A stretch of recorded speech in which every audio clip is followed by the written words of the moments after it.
사람들은 나의 삶을 완벽하다고 말했다. 나 역시 가끔은 그렇게 믿고 싶었다. 나는 서울의 스카이라인이 한눈에 내려다 보이는 최고급 주상복합 아파트의 거실에 앉아 첼로를 켜고 있었다. 내 손가락은 요한 세바스티안 바흐의 첼로 모음곡 1번, 프렐류드의 선율 위를 한 치의 오차도 없이 물 흐르듯 미끄러지고 있었다. 나의 연주는 기술적으로 완벽했다. 저명한 첼리스트였던 나의 스승은 나를 악보를 삼켜버린 천재라고 불렀다. 나의 약혼자, 대한민국 굴지의 재벌 유성그룹의 유일한 후계자인 한재민. 그는 나의 이 완벽함을 사랑했다. 내가 완벽한 프랑스어로 저녁 메뉴를 주문할 때, 내가 완벽한 자세로 그림을 그릴 때, 그리고 내가 지금처럼 완벽한 기교로 첼로를 연주할 때 그의 눈에서는 사랑과 감탄이 넘쳐 흘렀다. 나는 그가 원하는 모든 것이 되어주었다. 우아하고 지적이며 흠잡을 데 없는 여자, 재벌가의 안주인이 되기에 더할 나위 없이 완벽한 인형. 하지만 이 완벽한 연주가 끝나고 마지막 활의 여운이 공기 중에 흩어지고 나면 어김없이 그 공허함이 나를 찾아왔다. 나는 첼로를 내려놓고 거실을 둘러보았다. 최고급 이탈리아 가구, 벽에 걸린 수억 원짜리 현대미술 작품, 통유리창 너머로 펼쳐지는 서울의 눈부신 야경. 이 모든 것이 나의 것이었지만 동시에 그 어떤 것도 진짜 나의 것처럼 느껴지지 않았다. 이 집에는 나의 과거가 없었다. 나의 기억은 10살 때부터 시작된다. 그 이전의 삶은 마치 하얀 안개에 뒤덮인 것처럼 아무것도 떠오르지 않았다. 내가 기억하는 나의 첫 번째 집은 빛의 집이라는 이름의 소수의 아이들만을 위한 최고급 보육원이었다. 원장님은 내가 큰 교통사고로 부모님을 모두 잃고 그 충격으로 이전의 기억을 모두 잃어버렸다고 말씀해 주셨다. 나는 그곳에서 최고의 교육을 받으며 자랐다. 외국어, 미술, 음악, 예절. 나는 스펀지처럼 모든 것을 빨아들였고 모든 분야에서 뛰어난 재능을 보였다. 나는 나의 이 완벽함이 과거를 잃어버린 나에게 세상이 주는 보상이라고 생각했다. 그리고 나의 이 완벽함이 재민 씨 같은 남자를 만나게 해준 행운의 열쇠라고 믿었다. 하지만 밤이 되면 나는 종종 그 잃어버린 기억의 조각을 찾아 헤매는 악몽에 시달렸다. 나는 거실 한쪽에 놓인 나의 유일한 과거라고 할 수 있는 물건 앞으로 다가갔다. 그것은 얼마 전 재민 씨와 함께 참석했던 자선 경매에서 내가 낙찰받은 한 무명 화가의 그림이었다. 그날 경매장에는 수많은 상류층 인사들이 모여 있었다. 그들은 예술을 사랑해서가 아니라 자신의 부와 교양을 과시하기 위해 그 자리에 와 있었다. 마지막 순서로 한 젊은 무명 화가의 그림이 소개되었다. 상처 입은 새라는 제목의 어둡지만 강렬한 그림이었다. 나는 그 그림에서 눈을 뗄 수가 없었다. 서툴지만 진심이 담긴 붓터치. 그 안에는 세상에 의해 날개가 꺾였지만 그럼에도 불구하고 다시 날아오르려는 처절한 의지가 담겨 있었다. 나는 그 그림에서 어쩌면 나의 모습을 보았는지도 모른다. 그때 내 옆에 앉아있던 한 사모님이 부채로 입을 가리며 옆 사람에게 속삭였다. 어머, 웬만하면 좀 사주려고 했는데 그림이 너무 음침하지 않니? 저런 걸 어디다 건다고. 그 경멸 섞인 목소리를 듣는 순간 나는 나도 모르게 손을 들었다.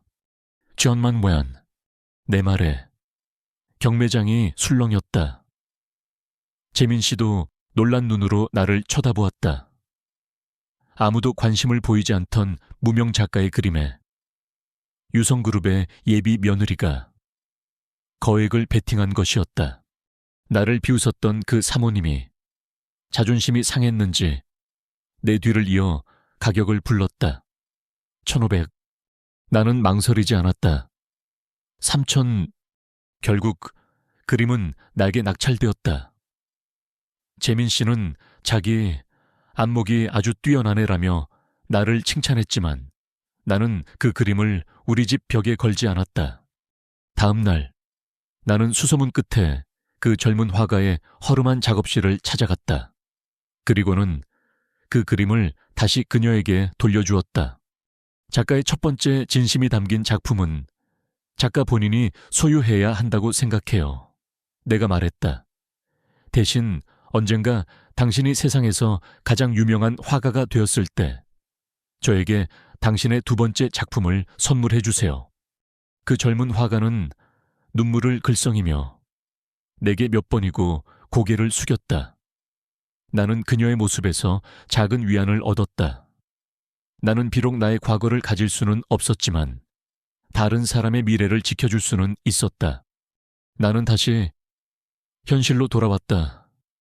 나는 소파에 앉아 무릎을 감싸 안았다. 바로 그 순간이었다. 아주 익숙한 하지만 동시에 너무나 낯선 그 감각. 나는 나도 모르게 손을 들어 내 귀 뒤쪽을 만졌다.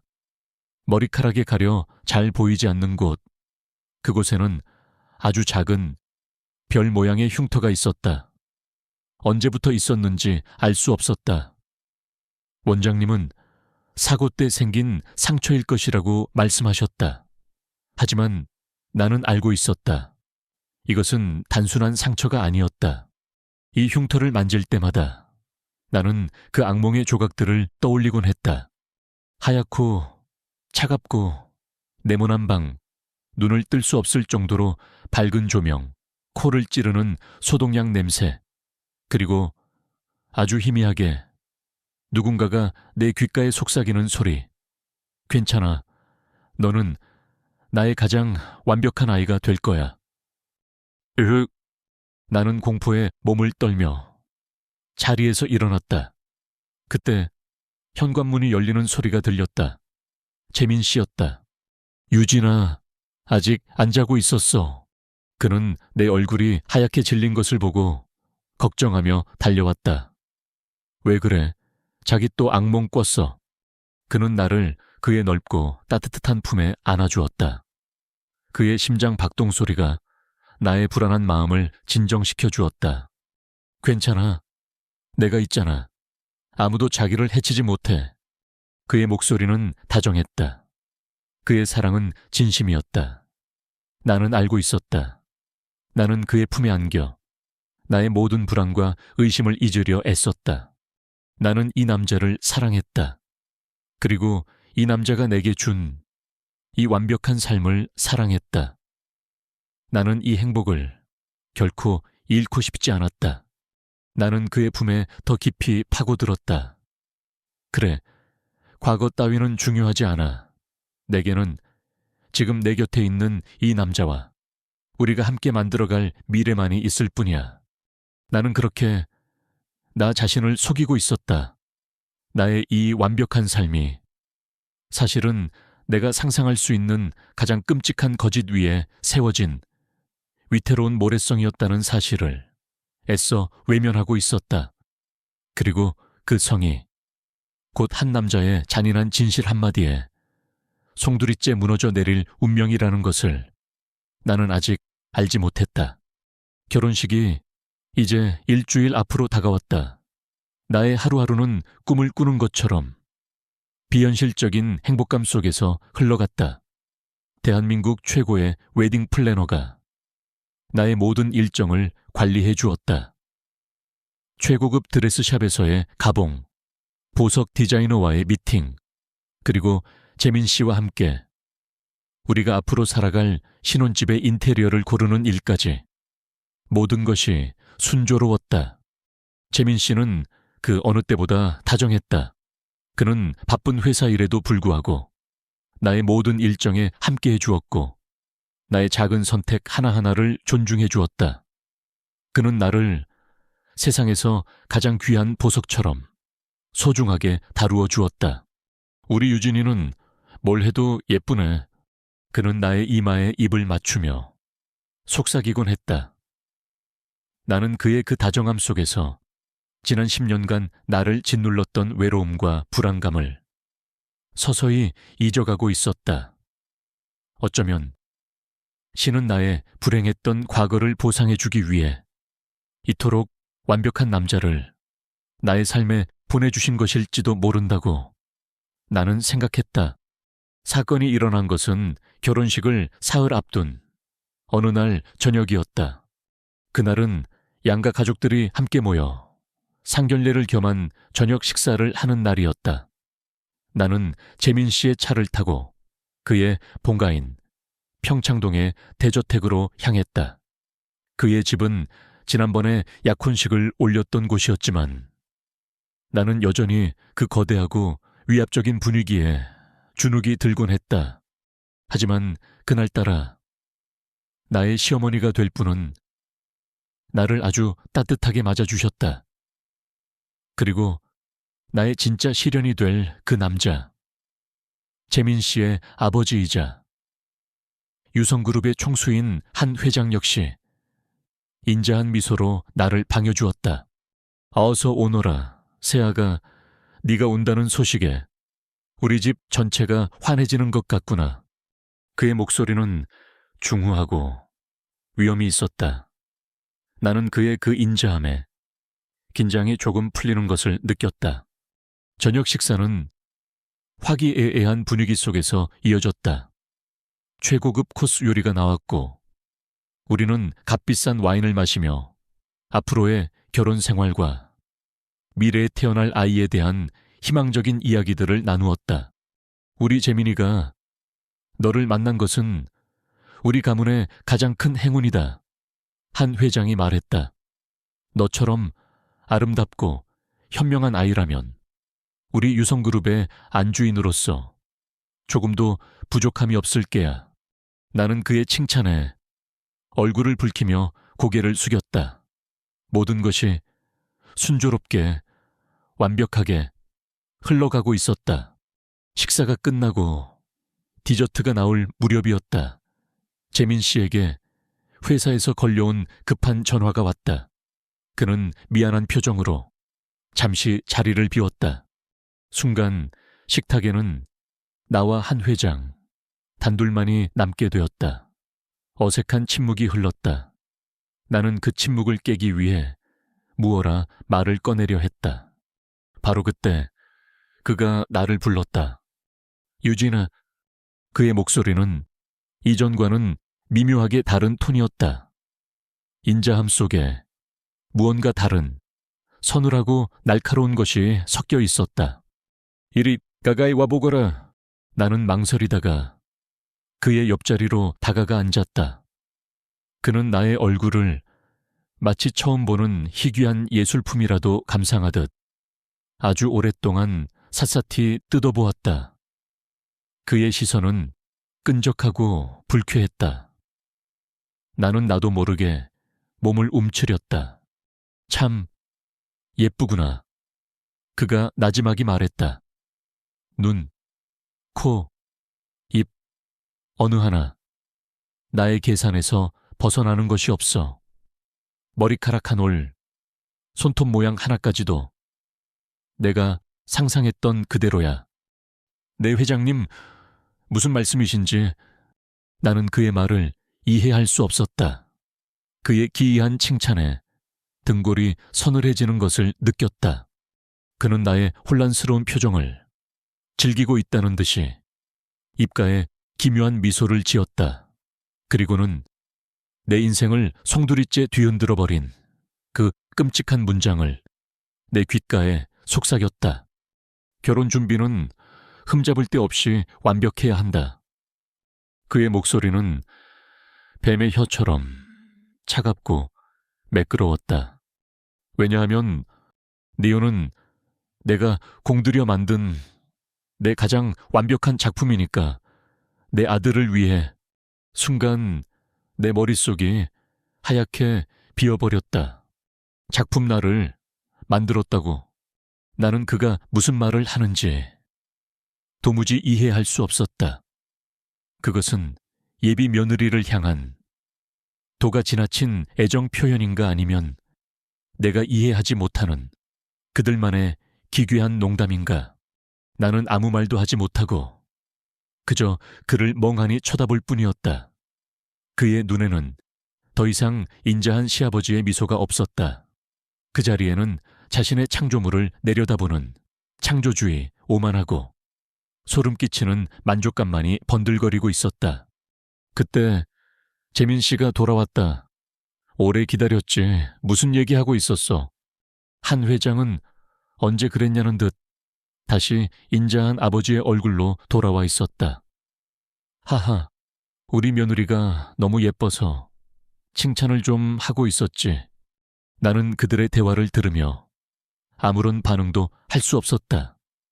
한 회장의 그 한마디가 내 영혼에 지워지지 않는 낙인처럼 새겨져 버렸다.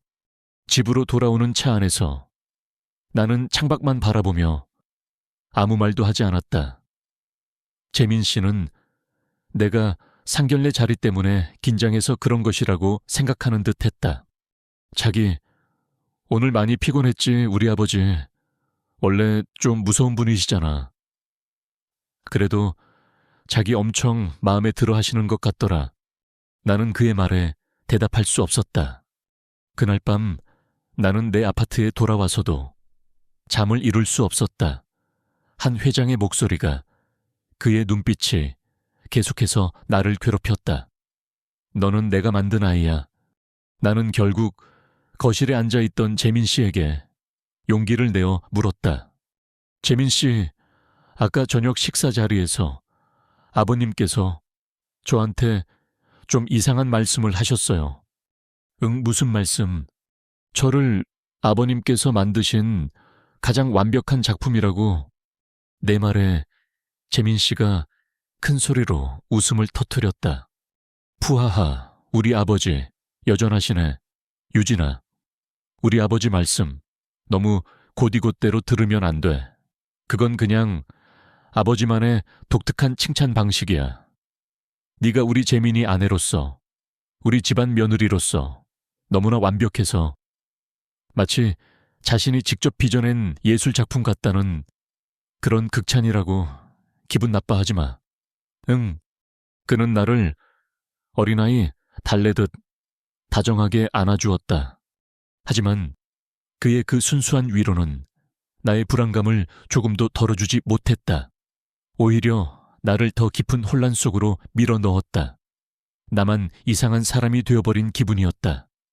그의 아버지가 던진 그 기괴한 말을 나만 이해하지 못하고 나만 두려워하고 있었다. 그날 이후 나의 완벽했던 세상에 거대한 균열이 생기기 시작했다. 나는 거울 앞에 섰다. 그리고 거울 속에 비친 내 얼굴을 아주 오랫동안 들여다보았다. 완벽한 비율의 이목구비, 맑은 피부, 우아한 목선, 이것은 정말로 나의 것인가? 아니면 누군가에 의해, 어떤 목적을 위해 만들어진 것인가? 나는 나도 모르게 손을 들어 귀 뒤에 작은 별 모양 흉터를 만졌다. 기억나지 않는 과거, 정체 모를 흉터, 그리고 나를 작품이라고 부르는 한 남자. 이 모든 것이 우연일까? 결혼식 한때는 나의 구원이자 행복의 상징이었던 그 단어가 이제는 나를 가두는 거대한 감옥의 문처럼 느껴지기 시작했다. 나는 이대로 아무것도 모른 채 이 결혼을 진행해도 되는 것일까? 나의 발밑이 서서히 꺼져 들어가고 있었다. 한 회장의 그 기괴한 한마디는 내 완벽했던 세상의 근간을 뒤흔들어 놓았다. 그날 이후 나는 더 이상 이전의 내가 아니었다. 재민 씨의 다정한 애정 표현도, 화려한 결혼 준비 과정도, 그 무엇도 내게 온전한 기쁨을 주지 못했다. 모든 것이 잘 짜인 연극의 소품처럼 공허하고 위선적으로 느껴졌다. 나의 뇌리에서는 너는 내가 만든 작품이라는 그의 목소리가 독초의 뿌리처럼 끈질기게 자라나고 있었다. 밤마다 나는 그 악몽에 더 자주 시달렸다.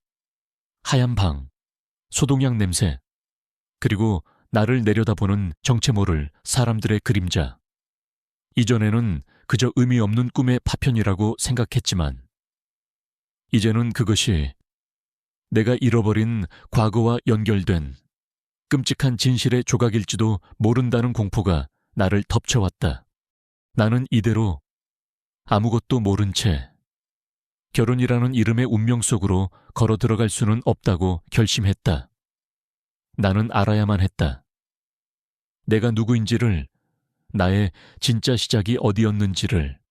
나의 첫 번째 행선지는 내가 윤영기를 보냈던 보육원. 빛의 집이었다. 빛의 집은 이름처럼 빛으로 가득 찬 곳이었다. 서울 근교의 한적한 곳에 위치한 그곳은 보육원이라기보다는 유럽의 작은 기숙학교 같은 분위기였다. 아름다운 정원, 깨끗한 건물, 그리고 언제나 최고급으로 제공되던 의식주. 나는 그곳에서 부족함 없이, 아니, 오히려 과분할 정도의 보살핌을 받으며 자랐다. 나는 10수년 만에 그곳을 다시 찾았다. 원장님은 여전히 온화한 미소로 나를 맞아주셨다. 어머나, 유진이 아니니 곧 결혼한다는 소식은 들었다. 이렇게 예쁘게 자라서 훌륭한 곳으로 시집을 가게 되다니 내가 다 기쁘구나. 그녀는 나의 손을 잡으며 진심으로 나를 축복해 주었다. 나는 그녀의 그 따뜻함에 잠시나마 나의 의심을 잊을 뻔했다. 원장님, 드릴 말씀이 있어서 찾아왔어요. 그래, 무슨 일이니? 편하게 말해보렴. 제가 이곳에 처음 왔을 때의 기록을 혹시 볼 수 있을까요? 내가 조심스럽게 물었다. 제가 10살 이전의 기억이 전혀 없잖아요. 제가 어디서 어떻게 발견되었는지, 부모님은 어떤 분들이셨는지, 아주 작은 단서라도 좋으니 알고 싶어서요. 내 말에 원장님의 얼굴에서 온화한 미소가 순간적으로 굳어지는 것을 나는 놓치지 않았다. 그녀의 눈빛이 아주 미세하게 흔들리고 있었다. 유진아, 그건 아주 오래전 일이잖니. 그녀는 애써 태연한 표정을 지으며 말했다. 그리고 개인정보에 관한 기록들은 규정상 함부로 열람할 수가 없단다. 특히 너처럼 아픈 과거를 가진 아이들의 기록은 더더욱 그렇지. 과거는 있는 것이 너의 미래를 위해 더 좋은 일이란다. 하지만 원장님, 이건 제 과거예요. 제가 누구인지 알 권리가 저에게는 있잖아요. 미안하구나, 유진아. 나도 도와주고 싶지만 규정은 규정이란다. 그녀는 단호했다. 그녀는 무언가를 필사적으로 숨기고 있었다. 나는 더 이상 그녀에게서는 아무것도 얻을 수 없다는 것을 깨달았다. 나는 감사 인사를 하고 그곳을 나왔다. 나의 과거로 들어가는 첫 번째 문이 내 눈앞에서 굳게 닫혀버렸다. 나는 포기하지 않았다. 나를 막는 보이지 않는 힘이 존재한다면 그 힘의 정체를 밝혀내면 되는 것이었다. 나는 나의 약혼자, 한재민의 힘을 빌리고 싶지 않았다. 이것은 온전히 나 혼자만의 싸움이었다. 나는 시립도서관의 컴퓨터 앞에 앉았다. 그리고 내가 할 수 있는 유일한 것, 즉 정보를 검색하기 시작했다. 나는 유성그룹 한 회장이라는 키워드로 지난 수십 년간의 모든 기사들을 샅샅이 뒤졌다. 그의 성공 신화, 그의 경영 철학, 그의 자선 활동, 모든 기사가 그를 완벽한 위인으로 묘사하고 있었다.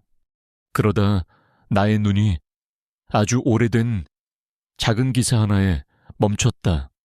15년 전 한 탐사 보도 전문 기자가 한 회장이 비밀리에 운영하던 바이오 연구소에 비윤리적인 생명 연구에 대한 의혹을 제기했다는 내용이었다.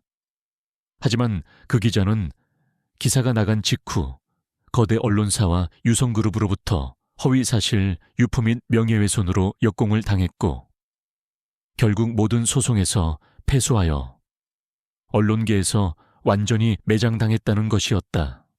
그 기자의 이름은 김도윤. 나는 심장이 뛰는 것을 느꼈다. 어쩌면 이 사람이 나의 과거와 연결된 유일한 열쇠일지도 모른다. 나는 그의 이름을 인터넷 검색창에 다시 입력했다. 그는 언론사를 떠난 뒤 지금은 을지로의 한 낡은 상가 건물에서 도깨비 흥신소라는 이름의 작은 흥신소를 운영하고 있었다. 나는 망설이지 않고 그곳으로 향했다. 도깨비 흥신소는 이름과는 달리 금방이라도 귀신이 튀어나올 것처럼 어둡고 축축하고 낡은 곳이었다. 사무실 안에는 담배 연기와 먼지와 오래된 서류 뭉치들이 뒤엉켜 숨막히는 냄새를 풍기고 있었다. 한 남자가 낡은 소파에 누워 잠을 자고 있었다. 그가 바로 김도윤인 듯했다. 한때는 세상의 부조리를 고발하던 날카로운 기자였을 그의 얼굴에는 이제 세상에 대한 환멸과 깊은 피로감만이 남아있었다. 저 김도윤 씨 맞으십니까? 내가 조심스럽게 부르자 그가 귀찮다는 듯 한쪽 눈만 뜨고 나를 쳐다보았다. 누구요 불륜 현장이라도 잡아달라고 오셨나? 그런 건 요즘 안 하는데. 그의 목소리는 달고 다른 사포처럼 거칠고 냉소적이었다. 저는 유성그룹 한 회장님에 대해 여쭤볼 것이 있어서 왔습니다. 내 말에 그의 눈빛이 순간적으로 뱀처럼 날카로워졌다. 그는 소파에서 벌떡 몸을 일으켰다. 한 회장, 그는 나를 위아래로 훑어보았다. 아가씨, 지금 제정신이야 그 이름.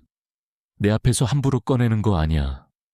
목숨 아까운 줄 알면 당장 돌아가. 돌아갈 수 없습니다. 나는 단호하게 말했다. 저는 제 과거를 찾아야만 합니다. 그리고 그 과거가 한 회장님과 관련이 있다는 것을 알게 되었습니다. 나는 그에게 한 회장이 내게 했던 그 기괴한 말, 너는 내가 만든 작품이라는 말을 그대로 전했다. 그리고는 나의 가장 큰 비밀이자 유일한 단서인 귀 뒤의 작은 흉터를 그에게 보여주었다. 이 흉터를 봐주세요. 나의 흉터를 본 순간 김도윤의 얼굴에서 모든 냉소와 경멸이 거짓말처럼 사라졌다. 그의 눈이 믿을 수 없다는 듯 엄청나게 커졌다. 그는 떨리는 손으로 책상 위를 뒤져 낡고 두꺼운 파일 하나를 꺼내 들었다. 그 파일의 표지에는 프로젝트 이카루스라는 글자와 함께 나의 흉터와 똑같은 모양의 별 모양 심벌이 그려져 있었다. 너는 그때 살아남은 아이였구나. 그가 망연자실한 목소리로 중얼거렸다. 15년 전 내가 파헤치려 했던 것이 바로 이 프로젝트였어. 한 회장이 자신의 바이오 연구소에서 비밀리에 인간을 대상으로 유전자를 조작하는 실험을 하고 있다는 첩보를 입수했었지. 그는 그것을 인류의 진보를 위한 위대한 도전이라고 불렀지만 내가 보기엔 그저 신의 영역에 도전하는 미친 과학자의 만행이었어. 그리고 이 별 모양 표식은 바로 그 실험의 대상자들에게만 새겨지는 비밀스러운 낙인이었지.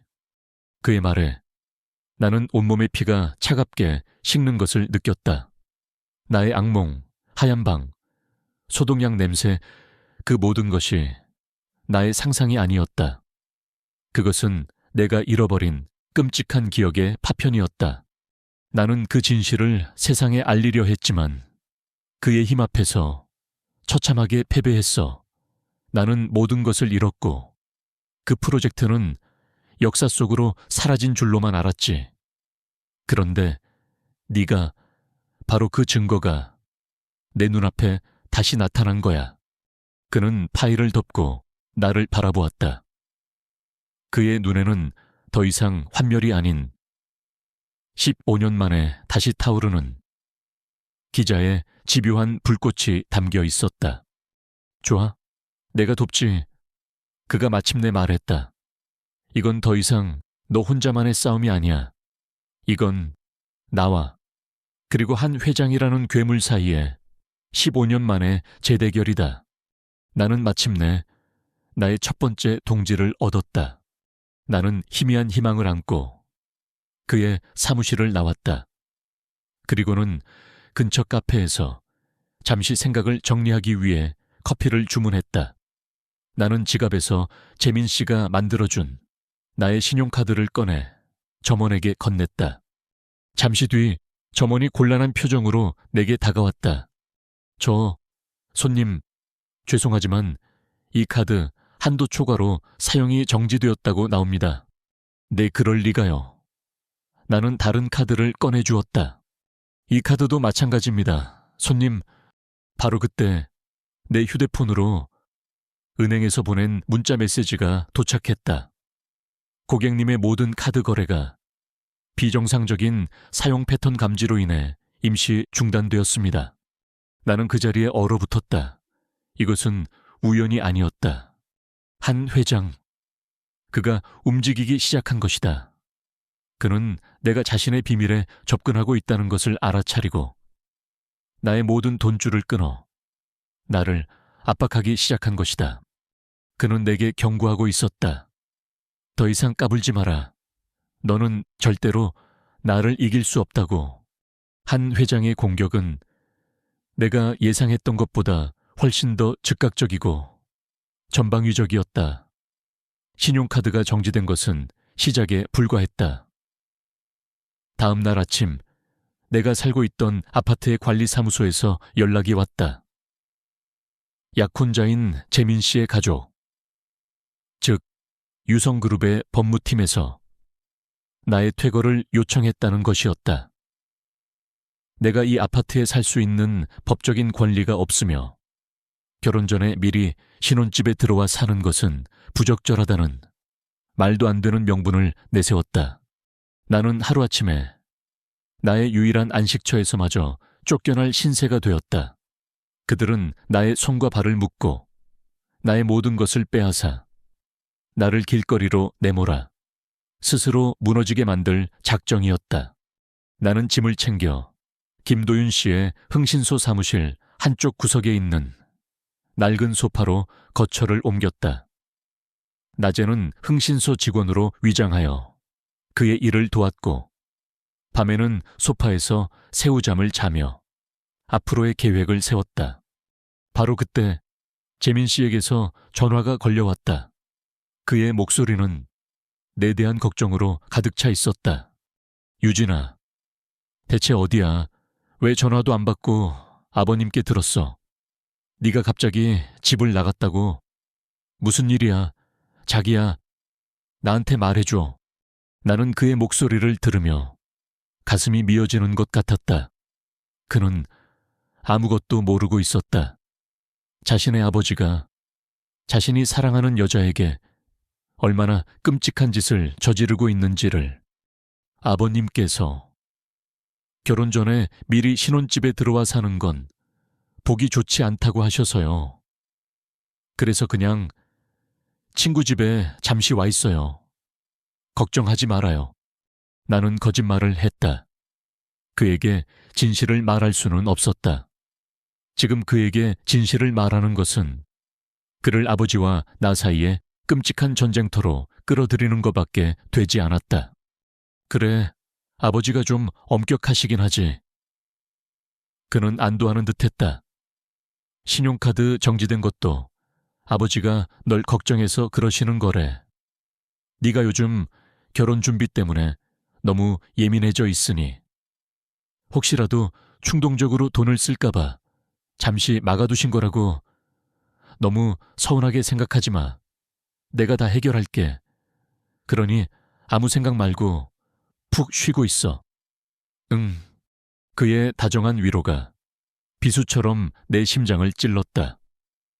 그는 자신의 아버지가 만들어 놓은 거대한 거짓말의 꼭두각시가 되어 내게 또 다른 상처를 주고 있었다. 나는 그와의 통화를 끝내고 소리 없이 눈물을 흘렸다. 나는 완전히 혼자였다. 이 거대한 싸움에서 내가 기댈 곳은 이제 냉소적인 탐정 김도윤, 그 사람뿐이었다. 이제 어쩔 거지? 그가 담배 연기를 뿜으며 물었다.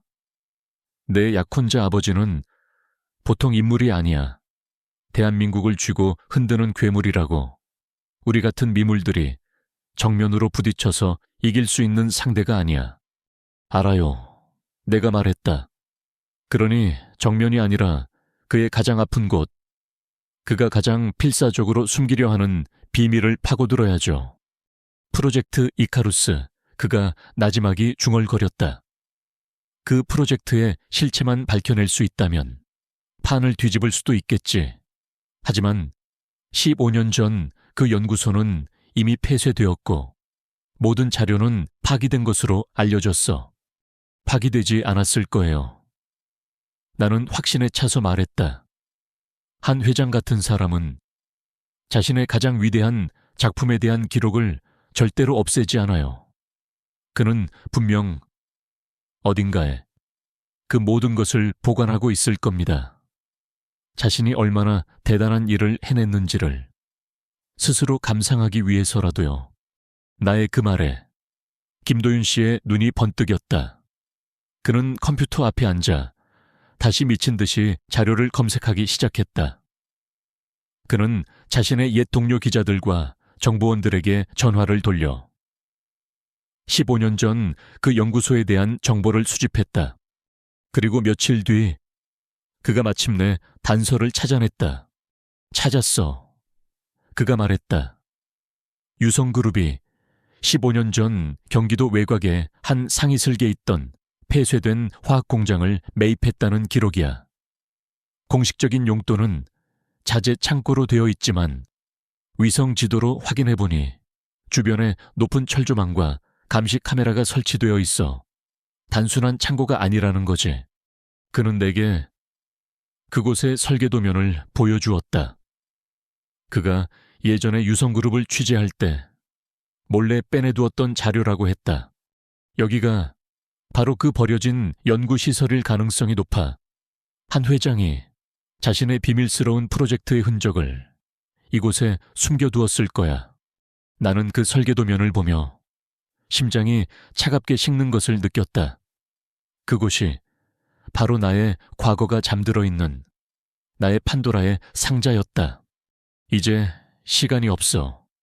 김도윤 씨가 말했다. 내 결혼식이 이제 사흘밖에 남지 않았어. 네가 일단 결혼을 하고 나면 너는 유성그룹의 며느리로서 24시간 감시를 받게 될 거야. 그때가 되면 진실을 파헤칠 기회는 영원히 사라지게 되겠지. 그의 말이 맞았다. 결혼식은 더 이상 축복의 날이 아니었다. 그것은 나의 자유가 끝나는 심판의 날이었다. 오늘 밤 저곳으로 간다. 내가 결심한 듯 말했다. 우리가 직접 들어가서 증거를 찾아내는 거야.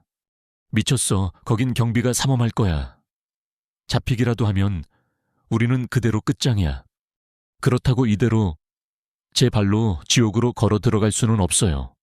이건 제가 걸어야만 하는 저의 싸움이에요. 나의 단호한 태도에 김도윤 씨는 한참 동안 말이 없다가 결국 담배를 비벼 끄며 말했다. 알았어. 같이 가주지. 대신 내 지시에 절대적으로 따라야 할 거야. 내 목숨도 네 손에 달린 거니까. 그날 밤 우리는 검은색 옷으로 갈아입고 김도윤 씨의 낡은 차를 타고 경기도 외곽의 그 버려진 연구시설로 향했다. 서울의 화려한 불빛이 사라지고 차는 어둡고 구불구불한 상일로 접어들었다. 차창 밖으로 앙상한 겨울나무들이 유령처럼 빠르게 스쳐 지나갔다. 마침내 우리의 목적지가 눈앞에 나타났다. 달빛 아래 거대한 콘크리트 건물이 괴물처럼 우뚝 솟아 있었다. 건물 주변은 녹슨 철조망과 잡초들로 뒤덮여 오랫동안 사람의 발길이 닿지 않은 폐허의 모습을 하고 있었다. 하지만 그 위에는 여전히 서늘한 붉은빛을 내뿜는 감시 카메라들이 우리를 노려보고 있었다. 이곳이 바로 나의 투기장이었다. 나의 정체성이 만들어지고 나의 기억이 지워진 바로 그 장소. 우리는 차에서 내려 몸을 낮춘 채 철조망으로 다가갔다. 김도윤 씨는 익숙한 솜씨로 절단기를 이용해 철조망의 일부를 잘라냈다. 우리는 그 틈을 통해 안으로 잠입했다. 조심해. 아직 살아있는 적외선 감지기가 있을지도 몰라. 우리는 그림자처럼 벽에 몸을 붙인 채 건물 입구를 향해 나아갔다. 건물은 죽은 듯이 조용했다. 오직 앙상한 나뭇가지를 스치는 겨울바람 소리만이 죽은 자의 흐느낌처럼 을신연스럽게 울려 퍼질 뿐이었다. 우리는 마침내 건물의 뒷문에 도착했다.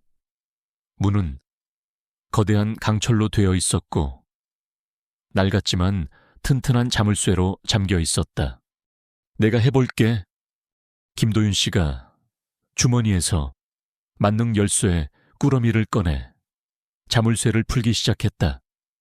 나는 그의 등 뒤에서 주변을 경계하며 숨을 죽였다. 내 심장 박동 소리가 내 귀에 천둥처럼 크게 들려왔다. 몇 분의 시간이 몇 시간처럼 길게 느껴졌다. 마침내 철컥하는 작은 소리와 함께 자물쇠가 풀렸다. 우리는 서로의 눈을 마주 보았다. 그리고는 아주 천천히 무거운 강철문을 소리가 나지 않게 밀었다. 문틈으로 곰팡이와 먼지와 그리고 아주 희미한 하지만 너무나 익숙한 소독약 냄새가 쏟아져 나왔다. 나는 그 냄새를 맡는 순간 온몸에 소름이 돋는 것을 느꼈다. 나의 악몽 속에 등장했던 바로 그 냄새였다. 우리는 마침내 나의 잃어버린 과거가 잠들어 있는 그 지옥의 입구로 첫걸음을 내디뎠다. 폐쇄된 연구소의 강철문 안쪽은 바깥 세상과는 완전히 다른 죽음의 공기가 흐르고 있었다. 십수년간 사람의 발길이 닿지 않은 복도는 두꺼운 먼지층과 모든 것을 썩게 만드는 축축한 습기로 가득했다. 우리는 휴대폰의 작은 불빛에 의지하여 어둠 속을 한 걸음 한 걸음 나아갔다. 낡은 건물은 우리가 발을 내디딜 때마다 쇠락한 거인의 신음 같은 소리를 냈다. 이쪽이야. 김도윤 씨가 손에 든 설계도면을 확인하며 우리를 왼쪽 복도로 이끌었다. 그의 말에 따르면 이 건물의 지하 3층, 공식적으로는 존재하지 않는 숨겨진 공간에 중앙 서버실이 있을 것이라고 했다. 우리는 낡은 엘리베이터 대신 비상계단을 통해 어둡고 축축한 지하로 내려갔다.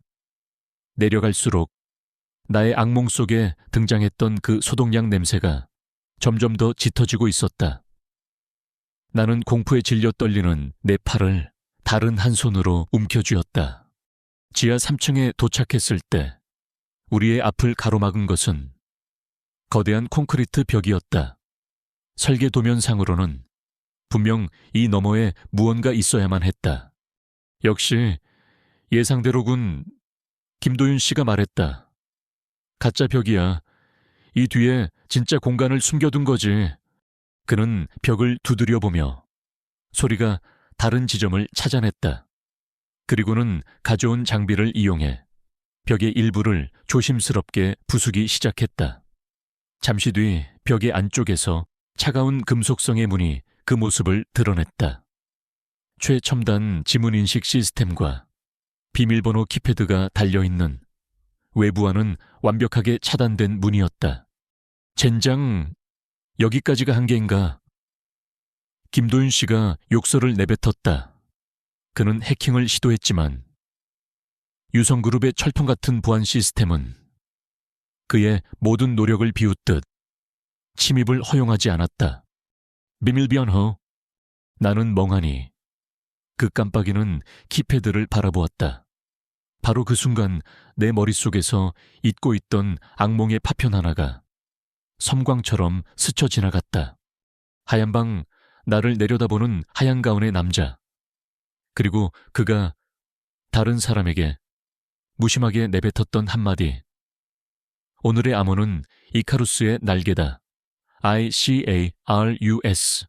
그리고 피그말리온의 첫 글자 P. 마지막은 대상번호 YJ 채널. 잊지 마. 내가 한번 해볼게요. 나는 홀린 듯이 키패드 앞으로 다가갔다. 그리고는 꿈속에서 들었던 그 단어들을 하나씩 조합하기 시작했다. ICARUSP YJ01. 내가 마지막 숫자 2를 누르는 순간 삐빅 하는 짧은 기계음과 함께 육중한 강철문이 스르르 소리를 내며 옆으로 열렸다. 김도윤 씨가 경악에 찬 눈으로 나를 쳐다보았다. 너 어떻게... 나는 대답할 수 없었다. 나는 그저 문 너머로 펼쳐진 광경에 압도당해 있었을 뿐이었다. 문이 안쪽은 바깥의 폐허와는 완전히 다른 세상이었다. 그곳은 일정한 온도로 완벽하게 통제되는 거대하고 하얀 서버실이었다. 방 중앙에는 수백 개의 서버들이 푸른빛을 내뿜으며 끊임없이 돌아가고 있었다. 한 회장의 모든 비밀이 바로 저 안에 잠들어 있었다. 우리는 중앙 컴퓨터 앞으로 다가갔다. 나는 다시 한번 나의 기억을 더듬어 시스템에 접속했다. 그리고 마침내 우리는 그 끔찍한 판도라의 상자를 열었다. 화면에는 프로젝트 피그말리온이라는 이름의 거대한 폴더가 나타났다. 나는 떨리는 손으로 그 폴더를 클릭했다. 그 안에는 수백 개의 하위 폴더들이 번호 순서대로 정리되어 있었다. 그리고 나의 눈은 가장 위에 있는 한 파일에 자석처럼 이끌렸다. 대상 YG 종웰, 최종 보고서 YGG 251, 서유진 바로 나였다. 나는 파일을 열었다. 그 안에는 나의 모든 것이 차갑고 객관적인 텍스트와 숫자로 기록되어 있었다. 대상 정보 서유진 10세 교통사고로 부모를 잃은 고아, 신체 건강, 특히 심장 기능이 수혜자 HGM과 유전적으로 99.8% 일치하는 기적적인 적합성을 보임. 프로젝트 목표 대상 YJ 지원하기를 수혜자 HJM을 위한 생물학적 보험으로 육성한다. 대상에게 최첨단 유전자 편집 기술과 면역 억제 약물을 투여하여 거부 반응 없는 완벽한 심장 이식 공여체로 제작한다. 실행 기록 1차 시술 대상의 귀 뒤쪽에 생체 정보를 인식하는 별 모양의 바이오 마커를 이식 2차 15차 시술 성장 과정에 맞춰 정기적으로 기억 삭제 약물과 심장 기능 강화 약물을 투여 대상의 과거 기억은 성공적으로 삭제되었으며 심장은 수혜자에게 이식하기에 최적의 상태로 성장하고 있음. 사회화 과정 대상에게 최고의 교육 환경을 제공하여 수혜자의 완벽한 배우자로 성장시키기 위한 심리적, 사회적 컨디셔닝을 진행함. 음악, 미술, 외국어, 예절 교육을 통해 대상은 상류 사회에 완벽하게 융화될 수 있는 인격체로 설계되었음. 최종 계획 대상 YJ01과 수혜자 HJM의 결혼을 성사시킨다. 결혼 후 6개월 이내에 불의의 사고를 위장하여 대상의 심장을 수혜자에게 이식한다. 이로써 프로젝트 피그말리온은 최종적으로 완성된다. 나는 비명을 지를 수도 없었다. 나의 삶, 나의 재능, 나의 사랑, 그 모든 것이 처음부터 이 끔찍한 계획을 위해 만들어지고 조작된 것이었다. 나는 한 명의 인간이 아니었다. 나는 한재민이라는 남자를 살리기 위해 언제든지 심장을 꺼내줄 수 있는 예비 부품에 불과했다. 나의 약혼자, 나를 사랑한다던 그 남자는 이 모든 사실을 알고 있었을까? 아니, 어쩌면 그 역시 자신의 아버지라는 거대한 괴물이 만들어낸 또 다른 피해자일 뿐일까? 이런 악마 같은 새끼. 김도윤 씨가 분노로 부들부들 떨며 욕설을 내뱉었다. 그는 즉시 이 모든 파일을 휴대용 데이터 드라이브에 복사하기 시작했다. 바로 그때였다. 윙! 연구소 전체에 날카로운 경보음이 울려 퍼지기 시작했다. 동시에 서버실의 강철문이 굉음을 내며 닫히기 시작했다. 우리가 시스템에 접속한 것을 한 회장 측에서 알아차린 것이었다. 젠장 서둘러. 파일 복사가 거의 끝나갈 무렵 우리는 건물 밖에서 여러 대의 차량이 맹렬한 속도로 이곳을 향해 달려오는 소리를 들었다. 한 회장의 사설 경호팀이었다. 거의 다 됐어. 5초만. 마침내 파일 복사가 완료되었다. 김도윤 씨는 데이터 드라이브를 컴퓨터에서 뽑아냈다.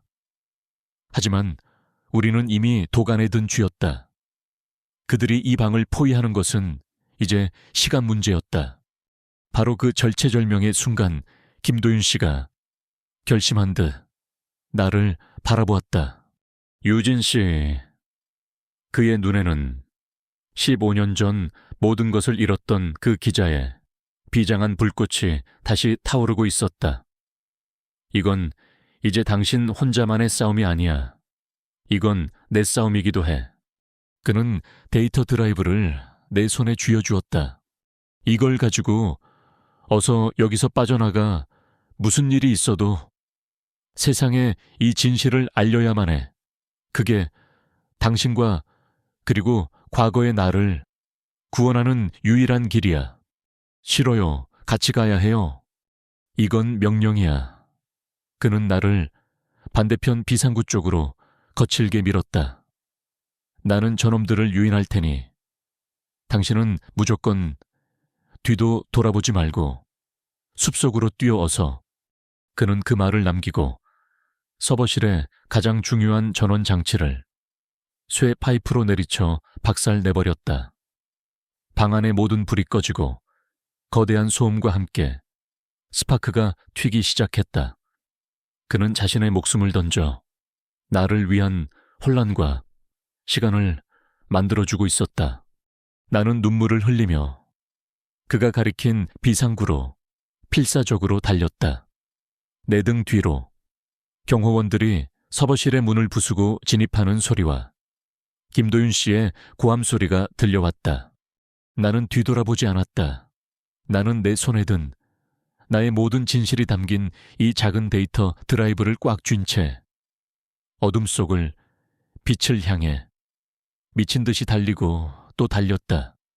나는 어둠 속을 미친 듯이 달렸다. 나뭇가지에 살이 찢기고 발목이 삐끗하는 고통도 느낄 수 없었다. 내 등 뒤에서는 나를 쫓는 경호원들의 고함 소리와 군홧발 소리가 지옥의 북소리처럼 점점 더 가까워지고 있었다. 그리고 그보다 더 무서운 것은 붙잡힌 김도윤 씨의 고통스러운 비명소리였다. 나는 울면서 달렸다.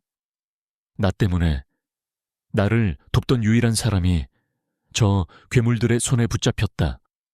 죄책감이 내 심장을 갈갈이 찢는 것 같았다.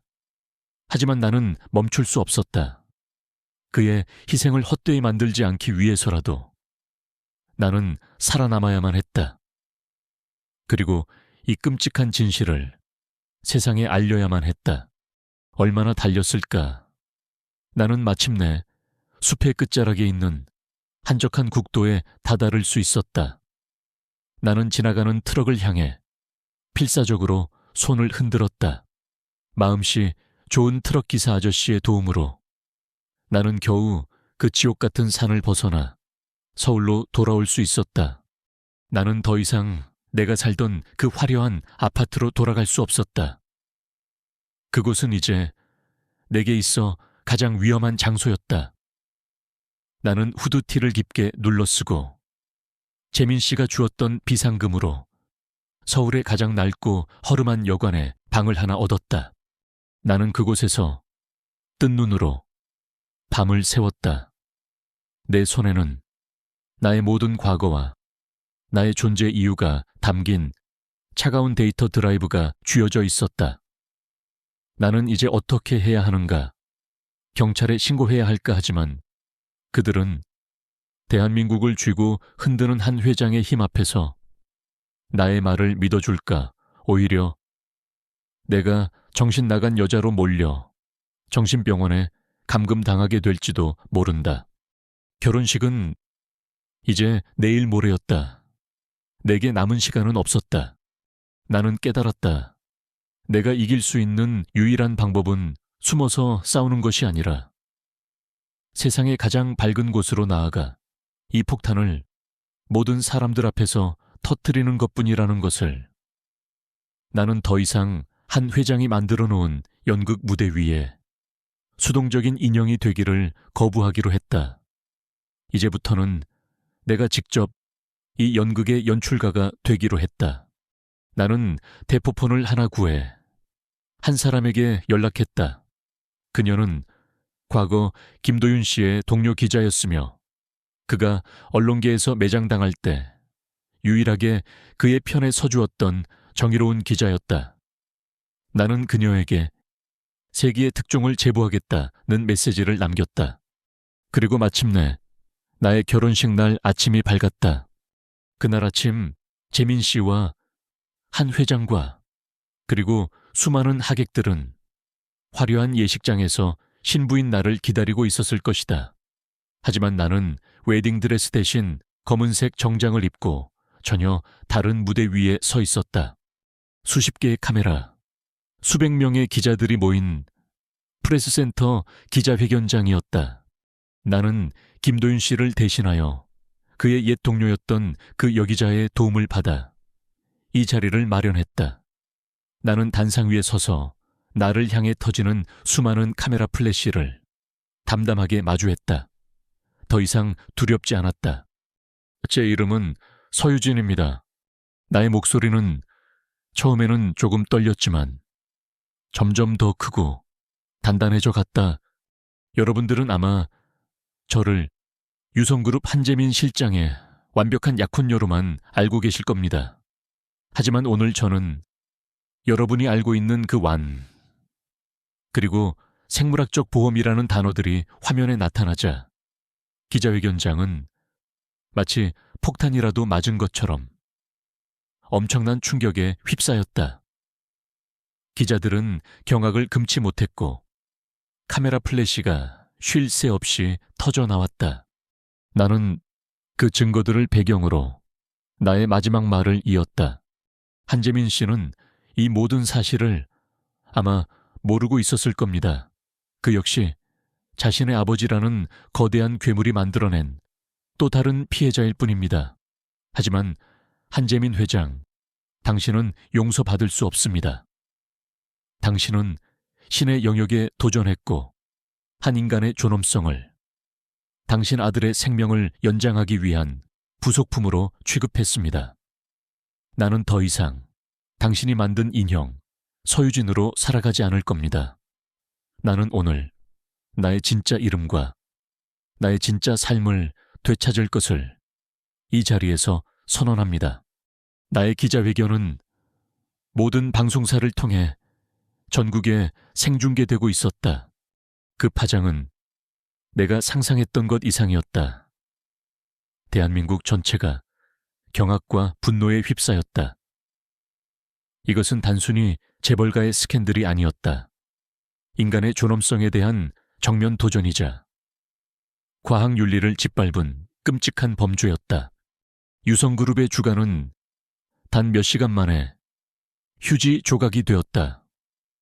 청와대와 검찰은 즉시 특별수사팀을 꾸려 이 사건에 대한 대대적인 수사에 착수하겠다고 발표했다. 그날 오후 나는 텔레비전 뉴스 속보를 통해 한 회장이 자신의 사무실에서 긴급 체포되는 모습을 지켜보았다. 늘 당당하고 오만했던 그의 얼굴에는 이제 패배자의 초라하고 비참한 그림자만이 남아있었다. 그의 제국은 그렇게 하루아침에 무너져 내리고 있었다. 뉴스 화면에는 결혼식장에서 이 모든 사실을 뉴스를 통해 접하고 망견자실한 표정으로 주저앉아 있는 나의 옛 약혼자 재민 씨의 모습도 비쳤다. 그의 얼굴에는 사랑하는 사람과 존경했던 아버지에게 동시에 배신당한 깊은 슬픔과 절망이 서려 있었다. 며칠 뒤 그의 주치의였던 최 박사가 검찰에 자수했다. 그는 자신의 죄를 속죄하고 싶다며 한 회장의 모든 범죄를 입증할 추가적인 증거들을 제출했다. 그리고 불법 감금 상태에 있던 김도윤 씨도 무사히 풀려났다. 그는 15년 만에 진실을 보도한 영웅적인 기자로 자신의 명예를 되찾았다. 재민 씨는 자신의 남은 모든 개인 재산을 털어 김도윤 씨가 새로운 탐사 보도 전문 매체를 창간하는데 도움을 주었다고 했다. 그것은 그가 할 수 있는 최소한의 속죄 방식이었을 것이다. 나는 세상의 모든 관심과 동정 그리고 보상 제안을 거절했다. 대신 나는 한 가지 조건을 내걸었다. 한 회장의 비윤리적인 생명공학 연구에 투자되었던 그 모든 검은 돈을 사회에 환원하여 새로운 재단을 만들어달라는 것이었다. 나와 같은 비윤리적인 생명실험의 희생자들을 돕고 올바른 과학기술의 발전을 위해 감시하고 지원하는 그런 재단. 나는 더 이상 상처 입은 피해자로 숨어 지내지 않을 것이다. 나는 나의 이 끔찍한 상처를 또 다른 누군가의 상처를 치유하는 희망의 증거로 만들어 나갈 생각이었다. 나의 진짜 싸움, 그리고 나의 진짜 인생은 바로 오늘부터 새롭게 시작되고 있었다. 그 끔찍했던 기자회견이 끝난 후 다시 2년이라는 시간이 흘렀다. 나의 삶은 또 한 번 완전히 뒤집혔다. 하지만 이번에는 절망이 아닌 희망을 향한 완전한 반전이었다. 나는 더 이상 슬픈 과거를 가진 비운의 여인 서유진이 아니었다. 나는 거대한 악과 맞서 싸워 인간의 존엄성을 지켜낸 저항의 상징이 되어 있었다. 유리는 과학기술의 발전이라는 미명해 인간이 결코 넘어서는 안 될 선을 넘으려 하는 유혹에 끊임없이 직면하고 있습니다. 생명은 그 어떤 목적을 위한 도구나 작품이 될 수 없습니다. 모든 인간은 그 자체로 존엄하고 신성한 하나의 우주이기 때문입니다. 나는 스위스 제네바의 UN 인권이사회 본부, 수많은 세계 각국의 대표들이 모인 국제 생명윤리 심포지엄의 단상 위에서 기조연설을 하고 있었다. 한때는 나의 존재 자체를 부정당했던 내가 이제는 전 세계를 향해 생명의 존엄성에 대해 그 누구보다 더 힘 있는 목소리로 이야기하고 있었다. 나의 이야기는 전 세계로 퍼져나갔다. 그리고 그 이야기는 나와 비슷한 상처를 가진 수많은 사람들에게 용기와 희망을 주었다.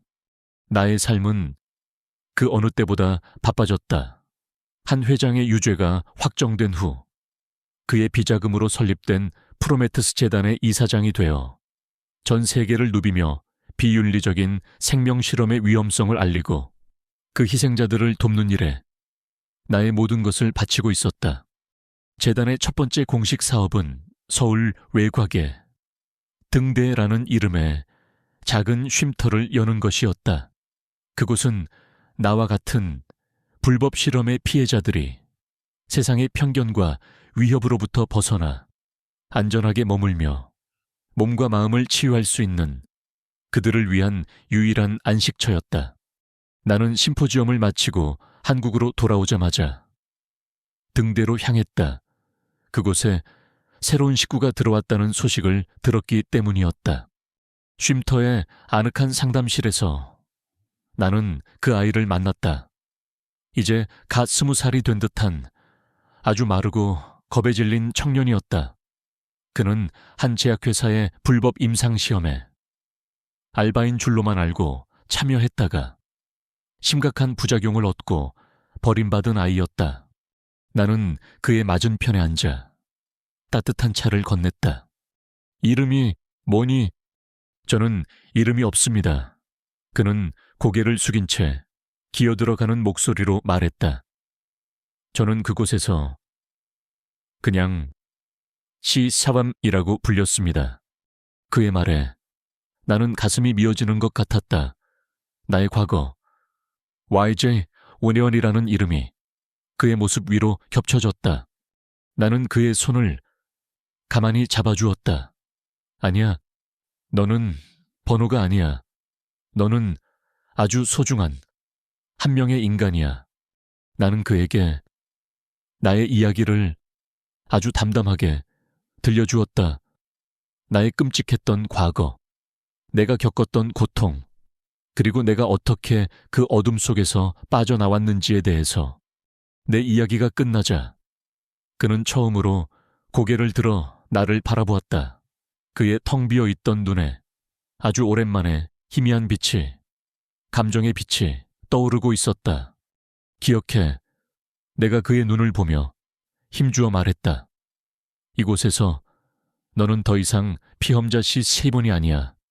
너는 너의 진짜 이름을, 너의 진짜 삶을 되찾게 될 거야. 우리가 너와 함께 할게. 그는 결국 참고 있던 눈물을 터뜨렸다. 나는 그가 한참 동안 울도록 그의 등을 말없이 토닥여 주었다. 나의 상처가 또 다른 상처를 치유하고 있었다. 나의 주변 사람들에게도 많은 변화가 있었다. 김도윤 씨는 이제 대한민국에서 가장 신뢰받는 탐사보도 전문 매체 더 진실의 대표가 되어 제2, 제3의 한 회장을 찾아 세상의 어둠을 파헤치고 있었다. 그는 여전히 냉소적이었지만 그의 눈에는 세상을 바꿀 수 있다는 뜨거운 신념이 다시 타오르고 있었다. 나의 옛 약혼자 한재민 씨는 아버지의 모든 재산을 사회에 환원하고 아주 먼 작은 나라로 떠났다는 소식을 바람결에 들었다.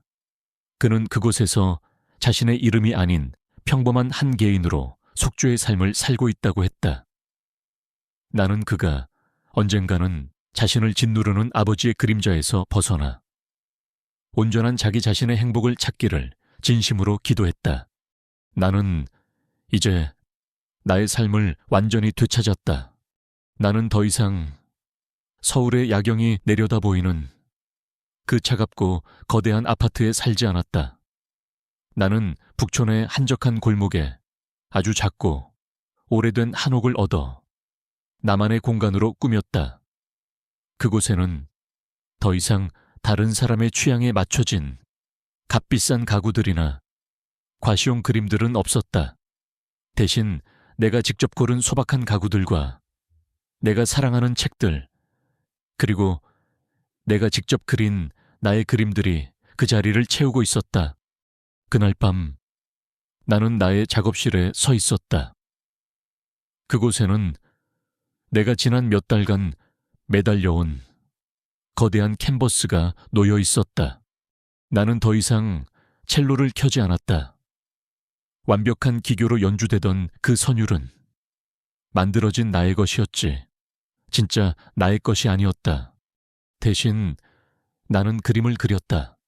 나는 붓을 들고 물감을 캔버스 위에 자유롭게 뿌리고 칠하고 던졌다. 나의 그림은 그 어떤 정형화된 틀에도 얽매이지 않는 격렬하고 혼란스럽고 하지만 동시에 살아 숨쉬는 열정으로 가득 찬 추상화였다. 그것은 나의 통제되지 않는 영혼의 자유로운 외침이었다. 나는 그림을 그리다 말고 잠시 붓을 내려놓았다. 그리고는 나도 모르게 손을 들어 귀 뒤에 작은 별 모양 흉터를 가만히 어루만졌다. 이 흉터 한때는 나의 정체를 속박하는 끔찍한 낙인이었다.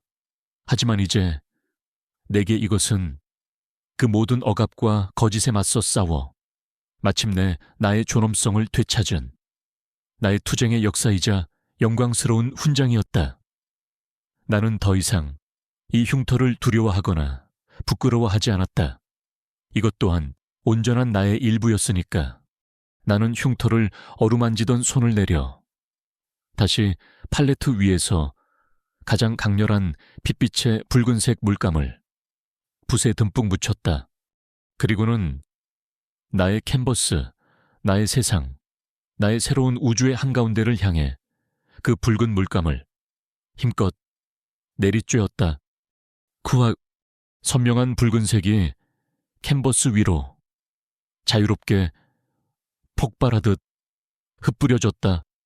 나는 그 모습을 보며 비로소 환하게 웃었다. 나는 더 이상 그 누구의 작품도 아니었다. 나는 바로 나 자신의 유일하고 완전한 창조주였다. 이야기꾼의 마지막 인사. 오늘 이야기는 여기까지입니다.